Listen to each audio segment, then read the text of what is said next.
अफगानिस्तान में तालिबान को लेकर दहशत बरकरार। काबुल एयरपोर्ट के आसपास 2.5 लाख लोगों की भीड़। एयरपोर्ट के आसपास खाना पानी नहीं मिलने से तड़प रहे हैं लोग। तालिबान के खौफ से हर कोई अफगानिस्तान छोड़ने के लिए तैयार। तालिबान लड़ाकों पर कोई भी भरोसा करने के लिए तैयार नहीं। लोगों का कहना है कि उनका टेम्पररी शो है, यह सिर्फ अभी कही जा रही बातें हैं, उनकी किसी बात पर कोई भरोसा नहीं किया जा सकता।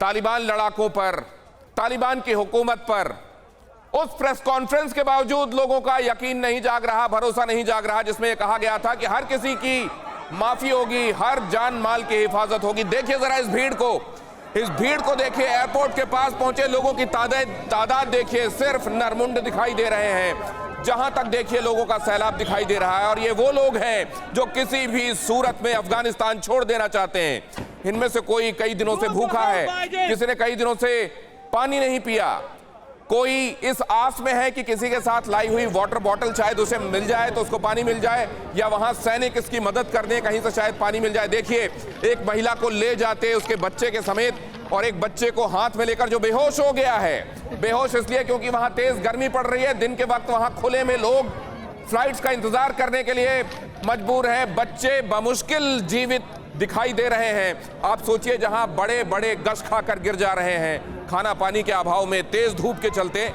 लगातार थकान और मेंटल स्ट्रेस की वजह से वहां इन बच्चों का क्या हो रहा होगा।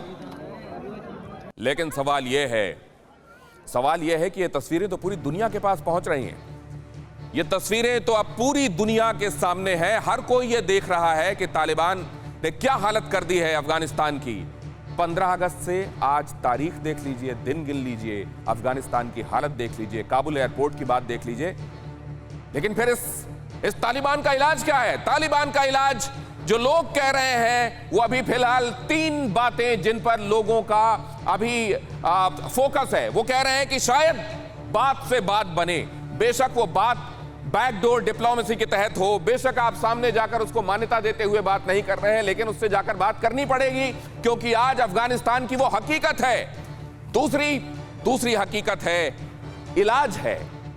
लोग कहते हैं कि मान्यता, एक्सपर्ट्स कहते हैं कि मान्यता, कई लोग तो इस हक में हैं, और हिंदुस्तान के भीतर भी ऐसे कुछ लोग हैं जो ये कहते हैं कि मान्यता दी जानी चाहिए। आज वो हकीकत है। अगर चीन, जो कि एक्चुअली अब सुपर पावर से कम नहीं, वो अगर उनको मान्यता दे रहा है तो हम पीछे क्यों रह सकते हैं, और हमको पीछे नहीं रहना चाहिए, वरना ये स्ट्रैटेजिक भूल होगी। और वहीं एक धड़ा ये है जो ये कहता है कि जो बंदूक की भाषा समझते हो उनके साथ रोजेस की बात आप नहीं कर सकते।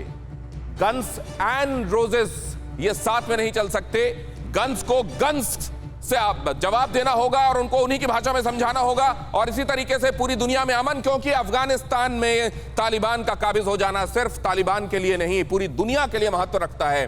तमाम जगहों पर वो टेरर आउटफिट्स जो आपसे कुछ समय पहले तक डिफंक्ट दिखाई दे रहे थे, उनमें अचानक ऊर्जा का संचार कई जगहों से पता चल रहा है कि हो रहा है, और अगर ये है तो पूरी दुनिया के लिए खतरनाक है। ऐसी स्थिति में तालिबान का इलाज क्या है, बताएंगे हमारे खास मेहमान विवेक काटजू, एक राजनयिक के तौर पर 2 दशकों से ज्यादा अफगानिस्तान में काम करने का अनुभव। विष्णु प्रकाश साहब कई जगहों पर तैनात रहे, पूरी दुनिया का क्या माइंडसेट है और क्या किया जाना चाहिए इस वक्त आपको बता सकते हैं। वो प्रोफेसर राजन कुमार हमारे साथ मौजूद है, विदेश मामलों के जानकार हैं। एक्चुअली क्या किया जाना चाहिए और प्रैक्टिकली क्या मुमकिन है, राजन कुमार हमें बताएंगे। फैजुल्लाह खान आपको दिखाई दे रहे हैं, पाकिस्तानी पत्रकार, वो भी हमारे साथ इस चर्चा में जुड़ रहे हैं। पाकिस्तान आज कह रहा है कि यहां स्थिरता जरूरी है अफगानिस्तान में, न सिर्फ पाकिस्तान की भलाई के लिए बल्कि पूरी दुनिया की भलाई के लिए। सुना यह भी है कि शाह महमूद कुरैशी पहले मेहमान होने वाले हैं, औपचारिक मेहमान अफगानिस्तान के, तालिबान के वहां काबिज होने के बावजूद। क्या जहां पर पाकिस्तान इलाज देख रहा है वहीं पर बीमारी है? इनसे बातचीत करेंगे, लेकिन सबसे पहले सबसे अहम सवाल, क्या है इलाज तालिबान का? विवेक काटजू साहब।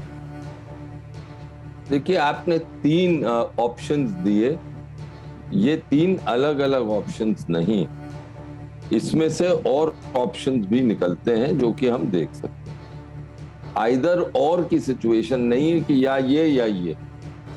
पहली चीज तो आपने सही कहा, यह हकीकत है कि तालिबान का सैनिक सफलता मिली है, उनको अभूतपूर्व सैनिक सफलता मिली है, और इसको नजरअंदाज नहीं किया जाता। दूसरी बात यह है कि इस तालिबान की सैनिक सफलता के पीछे पाकिस्तान का बड़ा हाथ। इसीलिए आज दुनिया के बड़े देश, पश्चिम के देश खास तौर से पाकिस्तान पर प्रेशर बनाए हुए हैं कि तालिबान को एक ऐसी हुकूमत बनानी चाहिए, केंद्रीय हुकूमत, जिसमें सब लोग शामिल हो, खाली तालिबानी नहीं। मेरा मानना यह है कि आज के दिन दुनिया के सामने प्राथमिकता ये एक ही है, वो ये कि ये प्रेशर जो है पाकिस्तान पर और उनके जरिए तालिबान पर, इस प्रेशर में रूस और चीन भी शामिल हों, क्योंकि अगर रूस और चीन इसमें शामिल नहीं हुए विवेक सर, तो फिर अब ये प्रेशर सफल नहीं हो। विवेक सर, क्योंकि आखिरी चीज मैं ये कहूंगा, और क्योंकि पाकिस्तानी एक रिप्रेजेंटेटिव हैं यहाँ पर हमारे पैनल पे, उनसे ये कहूंगा कि युद्ध जीतना एक बात होती है, शांति जीतनी दूसरी बात होती है। और मुझे शक है कि युद्ध तो पाकिस्तान जीत गया इस वक्त तालिबान के जरिए, लेकिन अफगानिस्तान का अमन पाकिस्तान को जीतने में बहुत मुश्किल होगी अगर वो दूरंदेशी नहीं दिखाए। सर, आपने दो बातें कही। आज तक ऐसा कुछ नहीं दिख रहा है कि वो दूरंदेशी दिखाने को तैयार है। आपने दो महत्वपूर्ण बातें कही हैं। एक तो यह कि प्रेशर डाला जाना चाहिए वाया पाकिस्तान अफगानिस्तान में तालिबान की इस हुकूमत पर, और उसको ये कहा जाना चाहिए कि वहां पर सबको साथ में लेकर वो राजकाज चलाए। दूसरा, आपने ये कहा कि वहां पर ये मुमकिन है कि आप उनसे बातचीत कर लें, उनसे संबंध भी कायम कर लें, लेकिन अगर आप अमन सोच रहे हैं कि उनके जरिए कायम हो जाएगा तो ये मुमकिन नहीं है। इन दोनों बातों पर जवाब लेता हूं। विष्णु प्रकाश साहब, मैं आपके पास लौट कर आता हूं। पहले एक ओपिनियन ले लेता हूं जरा। फैजुल्लाह खान हमारे साथ जुड़े हैं, पहली बार अड़ी में आए हैं। विवेक काटजू साहब, कुछ कहना चाह रहे हैं आप? कोई राइटर? मैंने ये नहीं कहा कि अमन उनके जरिए अब स्थापित नहीं होगा। कोशिश तो यही है कि अमन हो, लेकिन इसमें पाकिस्तान का हाथ होगा। फिक्र आपकी, सोमवार से शुक्रवार रात 9 बजे सिर्फ TV9 भारतवर्ष पर।